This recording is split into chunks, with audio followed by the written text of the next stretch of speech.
everyone, in this tutorial I will be showing you how to recreate this half sugar skull slash half burnt face look.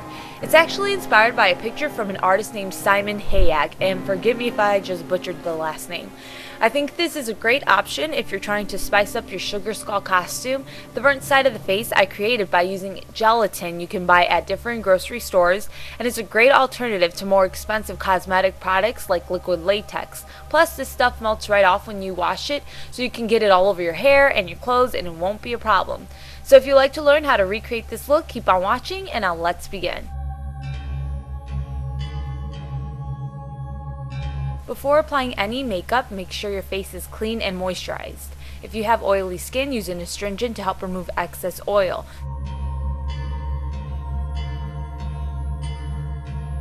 Now apply a white cosmetic base to half of your face. You want to get the look as opaque as you can. I'm using NYX Jumbo Pencil and Milk to get this effect. I apply the pencil to my face, then use a foundation brush to smudge it out so there isn't any streaks or too much product on my face. I also used a pencil to outline my eye socket. You can use whatever white base you want, whether it be a face paint or eyeshadow, it's up to you, but the more opaque it is, the better. Once I've got my base on, I used a white eyeshadow to set the pencil. The pencil has a creamy texture, so it's important I apply the eyeshadow over it so the pencil won't end up smudging everywhere.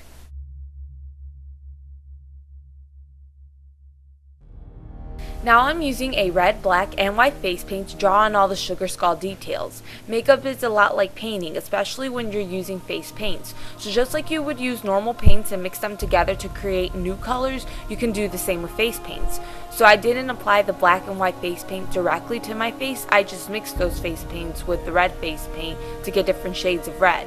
I'm not going to tell you exactly what designs I'm drawing on my face. I'll just post a link in the description box below of the picture my sugar skull is based off of. You can use the picture as a guideline for your designs. It's pretty self-explanatory. It's easy to do. Just look at the picture and you'll realize what you have to do. You don't want to leave each design as one flat color, so use different darker shades of red to outline your designs. This will give dimension to the look and it looks so much better than leaving it as just that one red face paint color. And the brushes I'm using are actually from eBay. They are nail polish brushes and I got them for $1.99, so try to use more detailed brushes. You can even get paint brushes from Michaels. They don't have to be fancy, just stuff that's a little bit smaller than your big eyeshadow brush.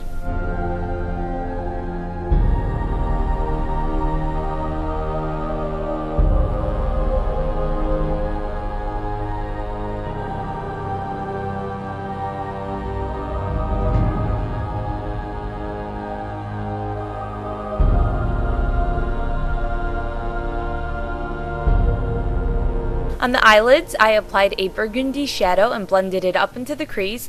Apply it to your lower lash line as well. After the burgundy shadow, I applied a white eyeshadow around the tear duct.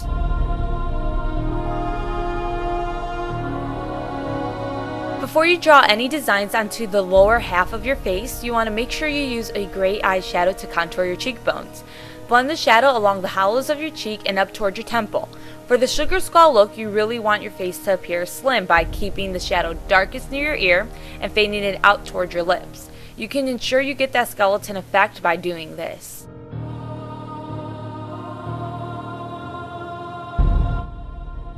The makeup doesn't have to be perfect on your sugar skull side because think about it, if your face actually burned and there was so much heat from it burning, the makeup's going to start melting off. So yeah, it doesn't have to be perfect. Don't worry about it looking like all clean about it and all the lines being sharp.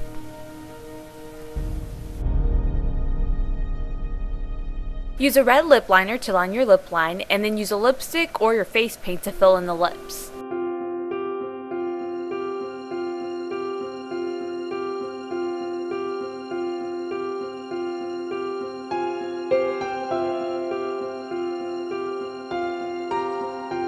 Now, to get that burnt face effect, you're going to need some gelatin, glycerin, and water. You're going to mix these three together and apply it to your face.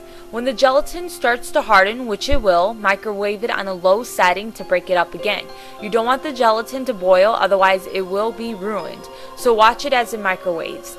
To find out the exact recipe I used to create the gelatin, look in the description box below. Again, look in the description box below if you want to know the exact ratio of water to glycerin to gelatin.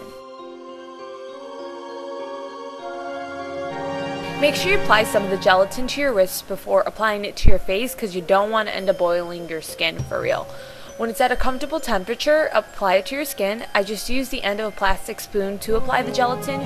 You can use whatever you want. I've seen lots of people use popsicle sticks. You can also use the spoon to blend the gelatin into your sugar skull side. The gelatin will start to become like too sticky to work with, so when that happens, when it starts to harden or become too sticky, you put it back in the microwave and then reuse it. Just keep breaking it down.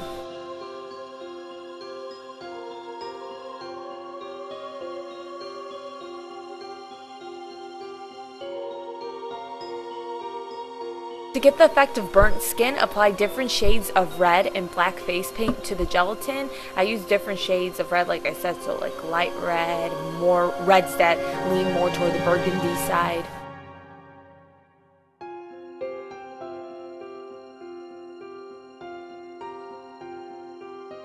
In the holes of the skin, make sure you use a darker red or black face paint to outline the hole. Again, this will add dimension to it. It will make it look more realistic than just keeping it as just one red color, like I said before. So you would paint the hole as, you know, one red color, and then you start outlining it with a darker red color, and then you add a little bit of a lighter red color in just little areas of the hole, and again, it just all adds dimension. Don't leave it as one flat color. I go back with that white pencil and blend it onto the gelatin. That way it looks like my face is melting. Like I said, you don't want the line where the sugar skull and burnt face meet to be perfect. If your face actually burnt while you had makeup on, there ain't no way in hell your makeup is going to stay perfect. You don't want perfect lines, nor do you want the designs on your sugar skull side to be perfect, crisp lines. You want it to look jagged. Use a black and gray shadow to color the gelatin as well, giving it that crisp, burnt look. Like I said, you want to use different shades of the same color. That makes the look more realistic than leaving it at one color. So if I just used black to get that ashy look, well, it's not going to look as cool as me using different shades of black, like gray.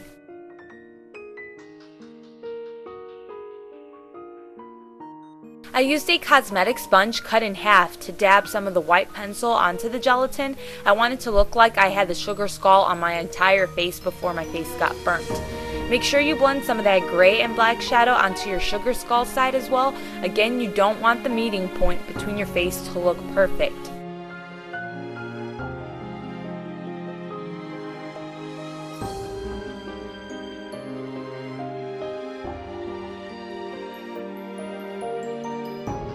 I used a sponge to dab on some lash glue between the meeting line to give the illusion of my skin starting to bubble in that area. I also used a sponge to dab on some of the gray and black shadow over there because it just really helps give texture to the look.